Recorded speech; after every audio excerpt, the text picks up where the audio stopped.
Halo semuanya, di video kali ini kita akan bahas mengenai alat peraga, luas lingkaran, dan bagaimana alat peraga untuk teorema Pythagoras. Buat teman-teman yang ingin melihat konsep alat peraga yang lain, silahkan cek di kolom playlist. Kita mulai dari untuk alat peraga lingkaran. Jadi kita mulai dari lingkaran, itu adalah tempat kedudukan titik-titik yang berjarak tetap dari sebuah titik tertentu. Jadi kalau misalkan ini lingkaran, maksud dari titik tertentu ini disebut dengan pusat lingkaran. Kemudian, dan jarak tetapnya ini disebut dengan jari-jari lingkaran. Pusat lingkarannya adalah M. Kemudian, jarak sebuah titik tertentu, yaitu berada pada keliling lingkaran, ini misalkan A dan B. Ini jaraknya sama antara A ke M dengan B ke M.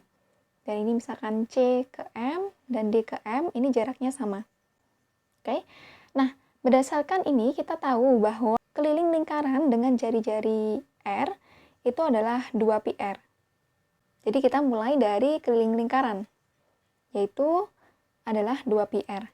Nah, selanjutnya, untuk alat peraga lingkaran, untuk menunjukkan bagaimana cara mencari luas lingkaran, kita buat semacam kertas atau bentuk apapun dari lingkaran. Nah, kemudian kita bagi lingkaran tersebut menjadi dua bagian, jadi seperti ini. Nah, kemudian setiap bagiannya, ini kita bagi menjadi 4. Jadi total ada 8 potong dari lingkaran. Potongan dari lingkaran-lingkaran tersebut kita gabungkan seperti ini. Semakin banyak potongan atau semakin banyak pembagiannya, tentu ini akan semakin bagus. Ini adalah 8 potongan, mungkin nanti teman-teman bisa mencoba sampai 16 potongan atau 32 potongan, semakin kecil semakin bagus. Nah, apabila potongan-potongannya ini semakin kecil, maka dia akan membentuk suatu persegi. Kalau ini belum kelihatan perseginya ya, tapi kalau misalkan teman-teman membuat dengan potongan yang lebih banyak, maka akan terbentuk suatu persegi. Nah, siswa diharapkan sudah tahu konsep bagaimana mencari luas persegi panjang. Nah, luas persegi panjang itu kan panjang kali lebar. Nah, dalam kasus ini adalah panjangnya. Panjangnya ini tidak lain adalah setengah dari keliling. Berarti panjangnya adalah πr. Kemudian, lebarnya ini adalah jari-jarinya, karena ini adalah jarak dari titik tertentu yang di kelilingnya, kemudian yang ujung sini adalah pusatnya. Jadi, ini lebarnya adalah R. Sehingga luas lingkaran adalah πr kali R, atau tidak lain adalah πr kuadrat. Selanjutnya, bagaimana untuk memperkenalkan dalil Pythagoras atau teorema Pythagoras? Nah, Pythagoras sendiri ini adalah ahli matematika yang berkebangsaan Yunani. Salah satu yang sangat populer yaitu mengenai teorema Pythagoras. Teorema ini berbunyi, pada segitiga siku-siku berlaku kuadrat sisi miring ini sama dengan jumlah kuadrat sisi siku-sikunya. Nah, misalkan ada segitiga seperti ini, kita anggap dia adalah segitiga dengan sudutnya adalah ABC. Nah, B ini adalah sudut siku-sikunya.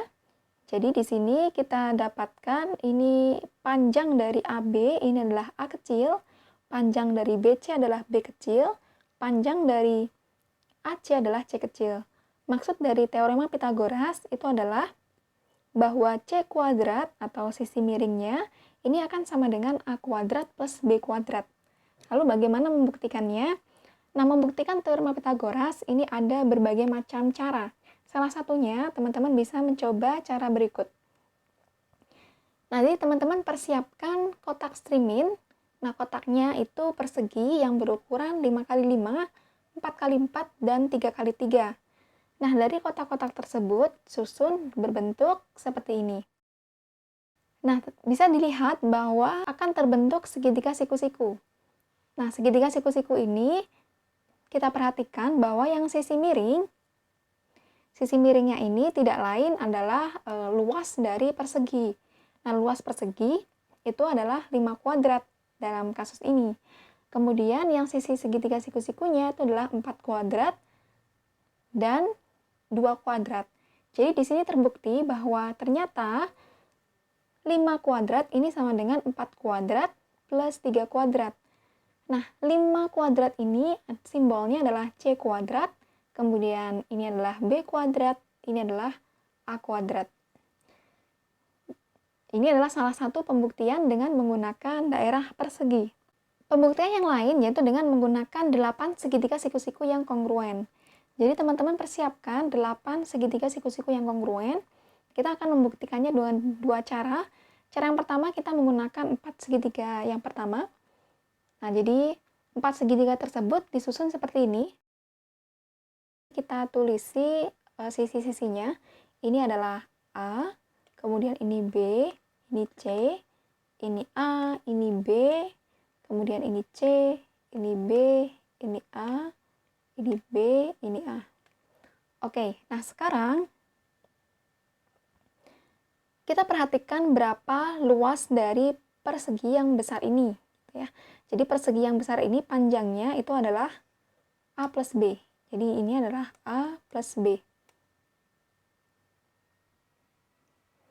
Jadi luas dari persegi yang besar ini itu adalah A plus B kuadrat. Nah, luas dari persegi yang besar ini bisa ditinjau dari luas daerah-daerah yang di dalamnya. Yaitu yang pertama, luas daerah persegi yang kecil ini adalah A kuadrat. Kemudian persegi yang kedua yang besar ini plus B kuadrat.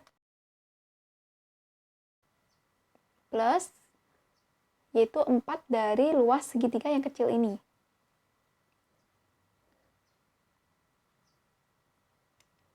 A kuadrat plus B kuadrat ini ditambah dengan 4 kali luas segitiga. Oke, kita simpan dulu ini.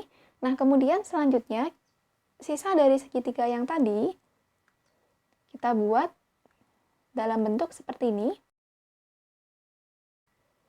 Oke, jadi ini adalah C, kemudian ini B, ini A, ini B, A, ini C, C, kemudian B, A, B, dan A.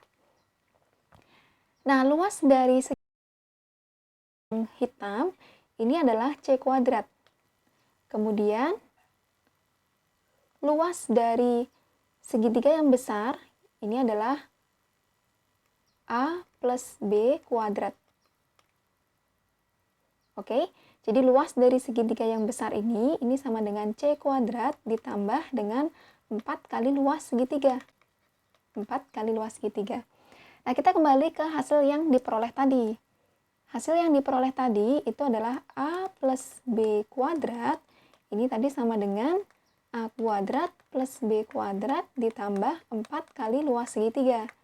Nah, sedangkan untuk hasil segitiga yang kedua, diperoleh bahwa A plus B kuadrat ini sama dengan C kuadrat plus 4 kali luas segitiga. Nah, dari dua percobaan ini, kita bisa simpulkan bahwa C kuadrat itu sama dengan A kuadrat plus B kuadrat. Nah, ini adalah salah satu bukti dari teorema Pythagoras. Oke, itu saja untuk video kali ini. Semoga video ini bermanfaat. Terima kasih dan sampai ketemu lagi.